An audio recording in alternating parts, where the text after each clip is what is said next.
যত কিছুই বলুন, ডক্টর ইউনূস কিন্তু ব্যক্তিগতভাবে ব্যক্তি জীবনে কোনো বিপ্লবী ব্যক্তি নন। ওনার নিজের জীবন যাপন, ওনার নিজের যারা অ্যাসোসিয়েশন, ওনার যারা অ্যাসোসিয়েট যারা আছে, তারা কেউ বিপ্লবী মানুষ না। ওনারা পশ্চিমা ভাবধারায় পরিচালিত একদল মানুষ। তারা বিপ্লবকে সহ্য করবে না, এটাই স্বাভাবিক। মানুষের মধ্যে যে একদম অভ্যুত্থানের যে চিন্তাটা, এটা ওনারা ধারণ করেন না, একদমই করেন না। এখন কিভাবে নষ্ট করলেন সেটা আমি একদম শুরু থেকেই বলে আসছি। প্রথমত ওনারা নষ্ট করেছেন যে স্টুডেন্টদের মাঝখান থেকে 2-3 জনকে নিয়ে তাদের উপদেষ্টা মন্ডলীতে ঢুকাই দিয়েছে। ঢুকাই দেওয়ার মাধ্যমে সমগ্র ছাত্র সমাজ, সারা দেশে যাদের একসময় একটা ঐক্যবদ্ধ ফোর্স ছিল, এই ফোর্সটাকে ওনারা খুব সুচিন্তিত ভাবে ওটাকে ভেঙে দিয়েছেন, নষ্ট করে দিয়েছেন। নষ্ট করে দিয়েছেন এই কারণে, প্রথমত কিভাবে নষ্ট হয়েছে, প্রথমত সমস্ত ছাত্রদের মধ্যে প্রথমত একটা হতাশা তৈরি হয়েছে। তারা ভাবতে শুরু করেছে যে আমি নই কেন? যদি আসিফ মাহমুদ হতে পারেন, যদি নাহিদ ইসলাম হতে পারেন, তবে আমি আব্দুর রহিম নই কেন? তাদের মধ্যে কিন্তু এই চিন্তাটা ঢুকেছে, আমি কি তার চেয়ে কোন বিবেচনায় আমি তার চেয়ে ইনফেরিয়র? ওনারা কি আমার মতো যারা আহত হয়েছে তারা ভাবছেন আমি তো গুলি খেয়েছি, আমি তো আহত হয়েছি, তো আমার তো ত্যাগ তাদের চেয়ে বেশি, তা আমি নই কেন? কেন আমাকে বানানো হলো না, কেন ওদেরকে বানানো হলো? এই চিন্তাটা প্রাথমিক চিন্তা ছিল। তারপরে চিন্তাটা আরো ভাগ হয়ে গেছে, কারণ তারা মনে করেছে উপদেষ্টা হওয়াটা দায়িত্ব না, উপদেষ্টা হওয়াটা একটা প্রাইজ পোস্টিং। তারা এটাকে এইভাবে দেখেছে। দেখে তারপর তারা চিন্তা করছে যে তাহলে আন্দোলন যখন প্রায় থেমে গিয়েছিল, তখন সেই আন্দোলনটাকে আবার জীবিত করেছে প্রাইভেট বিশ্ববিদ্যালয়গুলো। তাহলে প্রাইভেট বিশ্ববিদ্যালয় নয় কেন? প্রাইভেট বিশ্ববিদ্যালয়ের কোনো প্রতিনিধি কেন উপদেষ্টা হতে পারলো না? প্রথম দিনই কিন্তু এই বিভাজনটা তৈরি হয়েছে। আমার স্পষ্ট মনে আছে 8 তারিখে আমি একটা টেলিভিশনের টক শোতে ছিলাম, ওই যখন নাকি উপদেষ্টা মন্ডলী গঠন করা হচ্ছিল, সেখানে আমার সঙ্গে একজন প্রাইভেট ইন্ডিপেন্ডেন্ট ইউনিভার্সিটির একজন সমন্বয়ক ছিলেন এবং ওই ভদ্রলোক আহত ছিলেন। আহত অবস্থায় ওনার কপালে এখানে ব্যথা পেয়েছেন, ব্যান্ডেজ বাঁধা অবস্থায় উনি এখানে উপস্থিত ছিলেন এবং উনি সেখানে আমার কাছে বললেন যে ভাই, যাদেরকে নেওয়া হয়েছে তাদের যে আমার স্যাক্রিফাইসটা কম কিসের? এখন এই যে হতাশা কথাটা বললেন যে কোন বিবেচনা এদেরকে নেওয়া হয়েছে, বিবেচনা একটাই ছিল, সেটা হলো ছাত্রদের সম্মিলিত যে ক্ষমতাটা, সম্মিলিত যে শক্তিটা, এই শক্তিটাকে ভেঙে দেওয়া। এবং প্রথম দিনই প্রাইভেট পাবলিক ভাগ করে দেওয়া হয়েছে।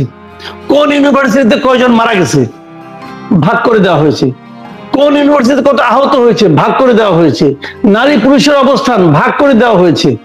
খেয়াল করেন, কিন্তু সবগুলি কিন্তু একদম একটা সম্মিলিত শক্তিকে ধ্বংস করে দেওয়া হয়েছে প্রথম দিন, এবং এটা ডক্টর ইউনূস সাহেব ইন্টেনশনালি করেছেন। এটা আমি মনে করি উনি এটা করেছেন ইন্টেনশনালি। যে কারণে উনি যখন দায়িত্ব নিয়েছেন, ওনার কাছে কিন্তু আর কোনো প্রেসার গ্রুপ থাকে নাই। ওনার কাছে কেউ বলতে পারে নাই যে আমাদের এই আন্দোলনের চেতনাটা কি ছিল, কারণ চেতনা যেই বলতে যাবে তাদের 2 জন তখন বসে আছে এবং তারা এখানে যে তাদের কাজগুলি করেছে।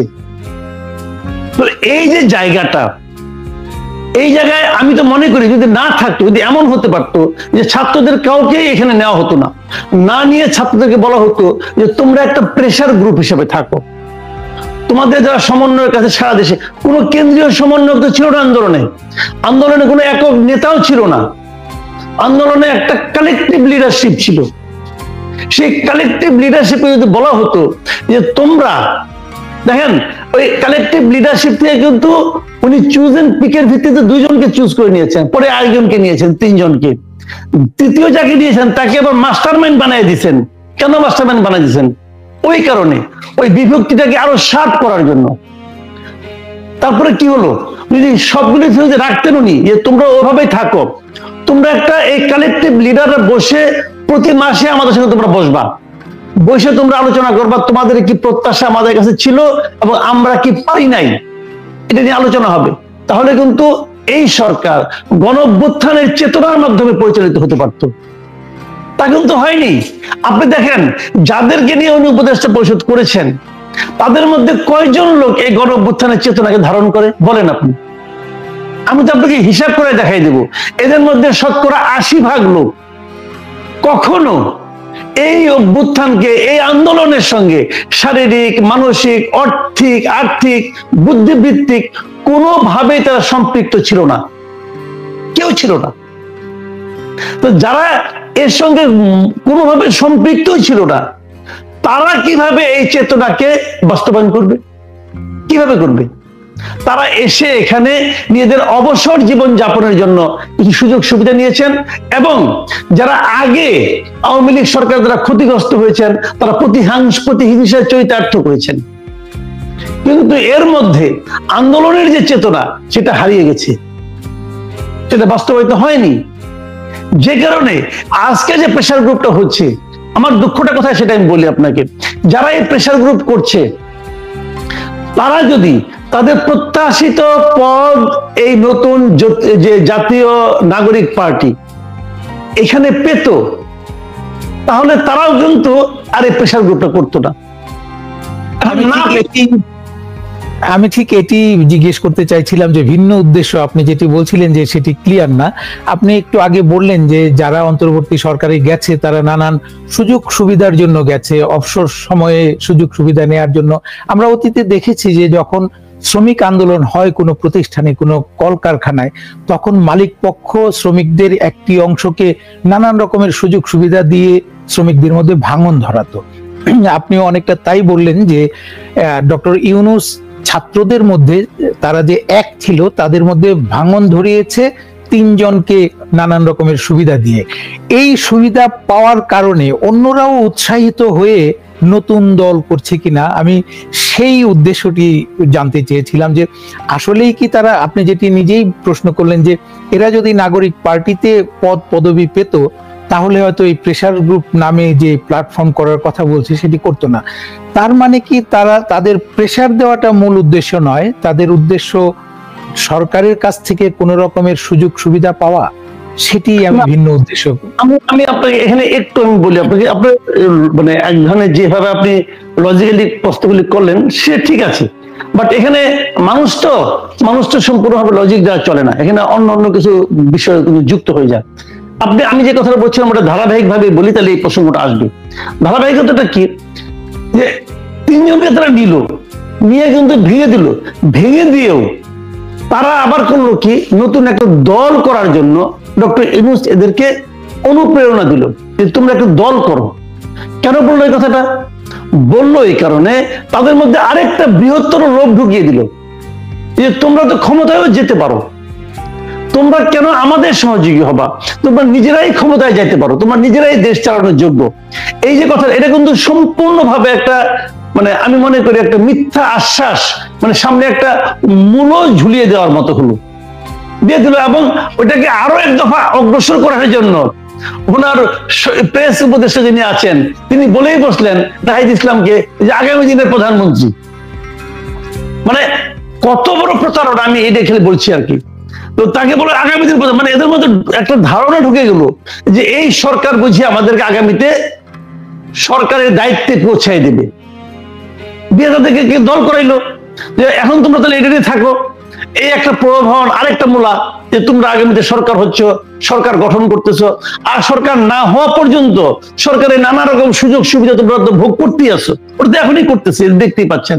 লাভ করে যে প্লেনে উঠে, হেলিকপ্টারে উঠে পড়তেছে, আপনি উঠতে পারবেন? আচ্ছা, আপনি দুইজন মিলে গেলাম একসঙ্গে, ডাবল সাংবাদিক গেলাম, যাই বললাম ভাই আপনি সিট খালি থাকলে আমাদের নিয়েন। সিট খালি থাকলে আমাকে আপনি নিবে না তো, কারণ আমরা পাবলিক, তারা মোর দেন পাবলিক, তারা হলো আগামী দিনের মন্ত্রিসভার মন্ত্রী। হ্যাঁ, এরকম একটা ধারণা তাদেরকে কিন্তু প্রশাসন, তারপরে আপনার সরকার সবাই মিলে তাদের মধ্যে কিন্তু একটা তৈরি করতেছে, এবং এই ফাঁপানো বেলুন কিন্তু ফুটে যাবে, খুব শীঘ্রই ফুটে যাবে। দেখবেন বেলুন যখন ফুটবে তখন এটা বড় দেখাবে না, এখন তো বড় দেখাচ্ছে। তো এটা করে কিন্তু তাদেরকে প্রেশারটা আরো কিন্তু নিউট্রালাইজ করবে। আপনি দেখবেন এই জাতীয় নাগরিক পার্টি, এরা কিন্তু বিএনপির মতো অথবা আপনার সিপিপির মতো অথবা বাম কোন একটা পার্টির মতো তারা কিন্তু কোনো প্রেশার দিচ্ছে না। কেন দিচ্ছে না? কারণ তারা মনে করছে যে তাদের সামনে একটা মূলা ঝুলাই দেওয়া হয়েছে, এর ক্ষমতার মূলা, তুমি কিন্তু আগামীতে রাষ্ট্র ক্ষমতায় আসতেছ, কাজে তোমরা আমরা যেভাবে চালাচ্ছি, আমরা যেভাবে করছি কাজগুলো তোমাদের সুবিধার জন্য করছি।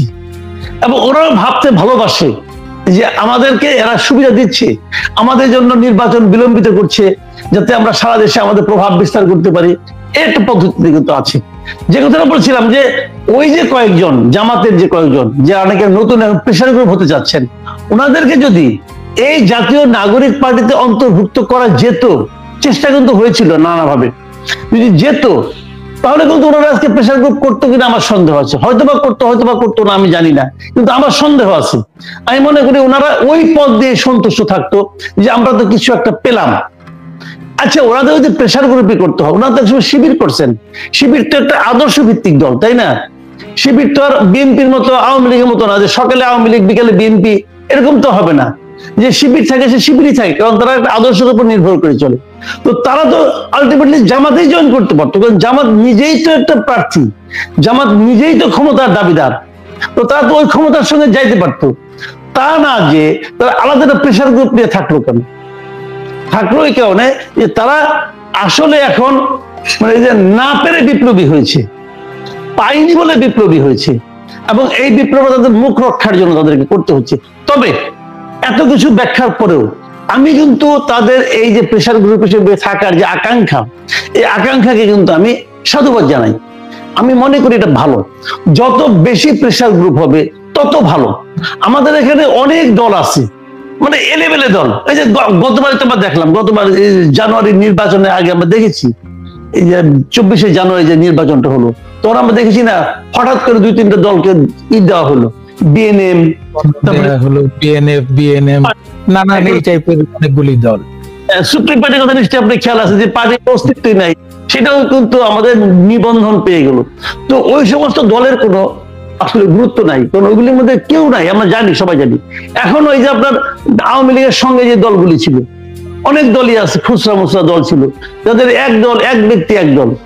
অন্য জোটের সঙ্গেও আছে, বিএনপির সঙ্গে 2-1টা এরকম লোক আছে, দল আছে, এক ব্যক্তি এক জোট এক দল এরকম আছে। তো অথবা থাকুক, লোক সংখ্যা কম থাকলেও কোনো সমস্যা নাই, কিন্তু তাদের কোনো ভয়েসও নাই, এরকমও দেখি আমরা। তো সেরকম দল থাকার চেয়ে সেরকম দল তো প্রেসারও দিতে পারে না।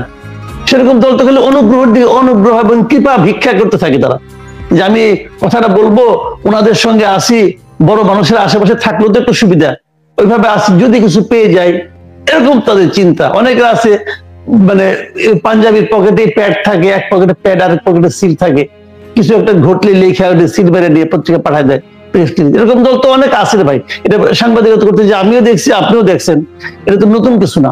তো এই দলটা আমি আশা করি অন্তত সেরকম তো হবে না। কাজে এরকম আমরা প্রেসার গ্রুপ আরো চাই, আরো আসুন, যত বেশি আসবে তত ভালো। সব দিক দিয়ে প্রেসারটা আসবে, মানুষ কি চায় সেটা সরকারকে জানানো হবে। যেমন সরকার এতদিন তো মনে করেন এই বৈষম্য বিরোধী ছাত্র আন্দোলন ছিল, তারা তার পক্ষে ছিল, তারা খুব একদম খুব মানে নির্ভর ছিল, কিন্তু তাদের উপরে কেউ কোনো চাপ দিচ্ছিল না, সব দল তাদেরকে সমর্থন দিচ্ছিল। একটা সরকার যখন নির্ভর হয়ে যায়, একটা সরকারের উপর যখন কোনো প্রেসার না থাকে, তখন সেই সরকারটা ভুল করতে বাধ্য। ভুল করছে এই সরকার, এখনো করতেছে। কাজে প্রেসার থাকা ভালো, প্রেসার থাকলে